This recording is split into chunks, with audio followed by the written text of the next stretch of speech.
जय हिंद दोस्तों, this is Diksha this side and welcome to my channel learn and flourish.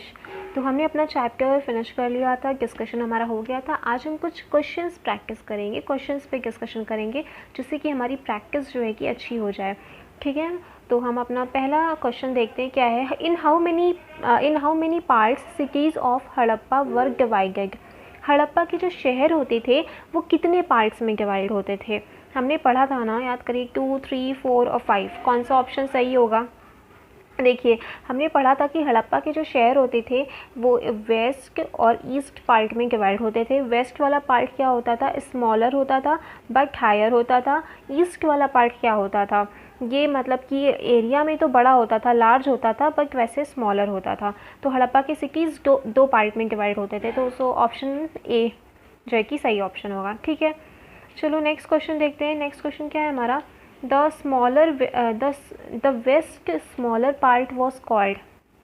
मतलब यही जो हमने ऊपर पढ़ा है कि हड़प्पा की सिटीज़ दो पार्ट में डिवाइड होते थे, तो जो वेस्ट स्मॉलर पार्ट होता था उसे क्या बोलते थे, लोअर टाउन बोलते थे कि सिटीगल बोलते थे, जल्दी बताइए। तो उसे क्या बोलते थे, सिटीगल बोलते थे। ऑप्शन बी सही होगा। जो ईस्ट वाला पार्ट होता था उसको बोलते थे लोअर टाउन। ठीक है, क्लियर हुई बात। चलो नेक्स्ट क्वेश्चन पे चलते हैं। Read the sentences given below regarding great bath and select the correct answer. Great bath से रिलेटेड कुछ सेंटेंसेस दिए हैं, उनको पढ़ना है, उसके बाद हमें सही ऑप्शन टिक करना है। तो पहला है दिस वॉज, लाइक इसको हटा देते हैं, क्लियर हो जाए। फर्स्ट है this was lined with bricks coated with plaster. Second option है there were steps leading down to it from 3 sides. Last वाला ऑप्शन है water was brought in from a pond. फिर फोर्थ वाला option है important people took a dip in this tank on special occasion. तो इनमें से कौन से ऑप्शन सही होगा, मतलब ए भी सही है कि बी सी डी सही है कि ए डी सही है कि चारों के चारों ऑप्शन सही हैं। जल्दी से बताइए, जल्दी से सोचिए कि जो ग्रेट बाथ कब हमको मिला है, कहाँ से मिला है, मोहनजोदाड़ो से मिला है। वो कैसा होता था, क्या उसके चारों तरफ मतलब ईंटें लगी होती थी। हाँ लगी होती थी। प्लास्टर से वो कोटेड होती थी। हाँ होती थी। तो ऑप्शन ए सही है। हाँ ऑप्शन ए हमारा सही है। इसके बाद नेक्स्ट देखते हैं, there were steps leading down to it from 3 side. मतलब स्टेप्स लगे होते थे, बिल्कुल सीढ़ियाँ होती थी। 3 साइड से होती थी, नहीं भाई 2 साइड से होती थी। तो ऑप्शन बी हमारा गलत हो गया। ऐसे ही कंफ्यूजिंग ऑप्शंस आएंगे, तो जब तक एक एक महीन चीज़ आप नहीं पकड़ के चलेंगे नहीं हो पाएगा। फिर लास्ट वाला देखिए क्या है, water was brought in from a pond not pound. तो क्या जो है कि पॉन्ड से, तालाब से उसमें पानी लाया जाता था? नहीं। तालाब से पानी लाते थे? नहीं, वेल से लाते थे, कुएं से लाते थे। नेक्स्ट ऑप्शन क्या है, important people took a dip in this tank on special occasion. जी हाँ, इंपॉर्टेंट पीपल ही इस टैंक में डिप लेते थे, और कब लेते थे, वो भी कोई स्पेशल ओकेजन। तो यानी कि ये ऑप्शन भी सही। यानी कि पीछे पलट के देखिए कौन कौन से हमारे ऑप्शन सही हैं। ए सही है, सेकेंड गलत है, थर्ड गलत है, यानी कि ए ऑप्शन सही है, बी गलत, सी गलत और डी सही है। तो कौन सा ऑप्शन नंबर सही होगा, A and D. Option number C would be right. इस तरह का आएगा क्वेश्चन, इस तरह के आएंगे ऑप्शंस। ओके, तो जो है कि अब नेक्स्ट क्वेश्चन है हमारा, cotton was grown at. Cotton कहाँ मतलब कि ग्रो की गई थी, मेहरगढ़ में कि कालीबंगन में। तो कहाँ से हमने पढ़ा है कॉटन कि हमें जो है कि पीसेस मिलते हैं, किससे लगे हुए मिलते हैं पीसेस, जो है कि सिल्वर वास के ढक्कन से लगे हुए कॉटन के कुछ कपड़े के पीस मिले हैं, और भी डिफरेंट ऑब्जेक्ट, कॉपर के बने हुए ऑब्जेक्ट से चिपके हुए कॉटन के कपड़े मिले थे, उनके पीसेस मिले थे। तो हमको पता चलता है कि हाँ कॉटन जो है कि इन लोगों के द्वारा यूज़ की जाती थी। तो कॉटन कहाँ ग्रो की गई थी, ऑप्शन ए सही है, मेहरगढ़ में। ठीक है ना। इसके बाद है क्वेश्चन नंबर 5 है हमारा, large letters of the Harappan script that were carved out of white stone and perhaps inlaid in wood was found at। मतलब कि हड़प्पा स्क्रिप्ट के बड़े बड़े लेटर्स जो कि वाइट स्टोन पे कार्व किए गए थे, और जो कि वुड लकड़ी में जो है कि लगे हुए जकड़े हुए मिलते हैं। कहाँ से मिले हैं ये जो है कि हमें ये चीज़ हमें कहाँ से मिली है, तो लोथल से मिली है कि धौलावीरा से मिली है, जल्दी बताइए।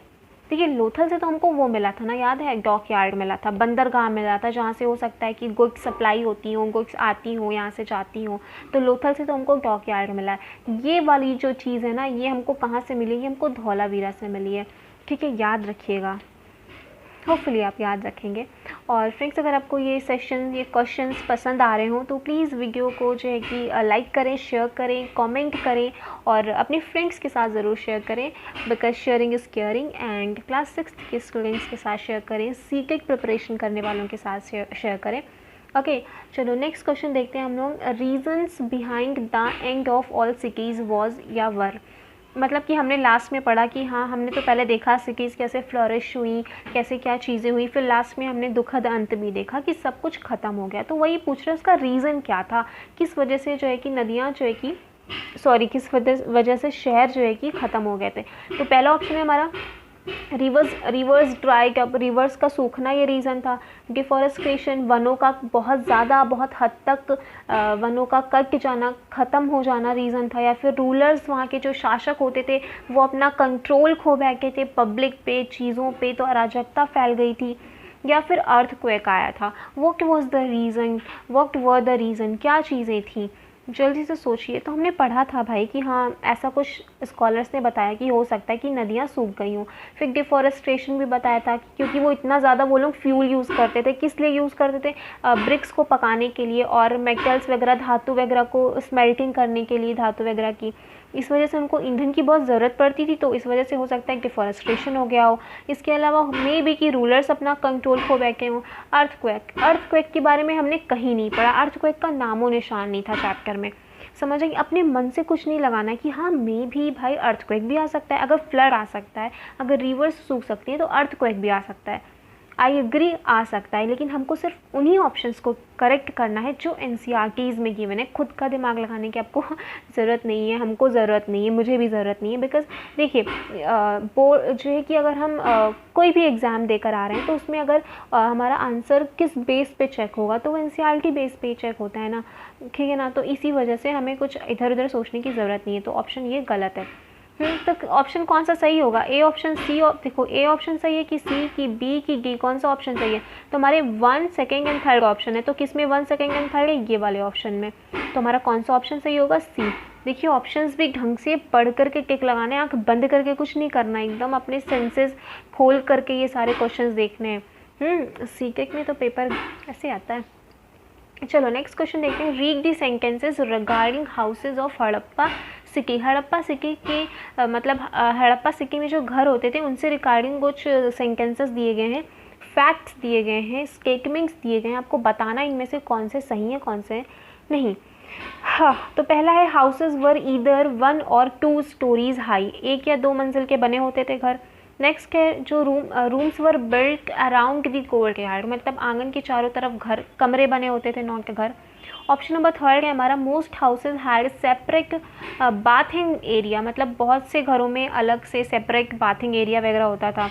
इसके अलावा ऑप्शन नंबर लास्ट है हमारा some houses had pond to supply water, मतलब कुछ घरों में मतलब तालाब होते थे वाटर सप्लाई के लिए। तो कौन से ऑप्शन सही है इसमें से? जल्दी से बताइए। ओनली ए, सी, ए, बी, सी या फिर बी एंड डी, कौन सा ऑप्शन सही है? देखिए, अगर पहले वाले ऑप्शन की बात करें, हाउसेज जो है कि घर होते थे, 1 या 2 मंजिले घर होते थे, सही है ना, पढ़ा था 1 या 2 मंजिल घर होते थे। चलो, ए ऑप्शन सही। नेक्स्ट है हमारा रूम्स, मतलब कि आंगन के चारों तरफ कमरे बने होते थे, हाँ ये भी हमने पढ़ा था, ये भी सही है। फिर है most houses had separate bathing area, मतलब बहुत से घरों में अलग सेपरेट बाथिंग एरिया था, नहाने का अलग से रूम वगैरह हुआ करता था, बाथरूम टाइप, तो ये भी सही है, एकदम सही है। फिर लास्ट वाला ऑप्शन है कुछ घरों में पॉन्ड, तालाब होते थे पानी सप्लाई करने के लिए, तो ये हमारा कतई गलत है, एकदम गलत है। क्यों? क्योंकि पानी सप्लाई करने के लिए होते तो थे, लेकिन तालाब नहीं होते थे, वेल्स होते थे, कुएं होते थे। ऐसे ही महीन महीन चीज़ें हमको नोटिस करनी है, फाइंड आउट करनी है, समझ आई? तो वेल्स होते थे, पॉन्ड नहीं होते थे।